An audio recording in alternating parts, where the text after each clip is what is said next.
Anak, makita mo man akong madungi sa daan, kumita naman ako sa malinis na paraan.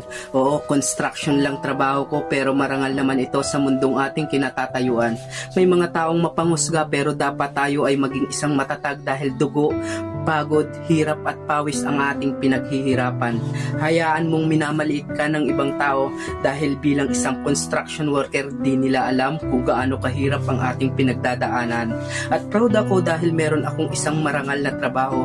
Masama lang loob nararamdaman ko kasi dito sa Pinas kung sino pang pinakamahirap na trabaho ay siya pang pinakamababang sweldo.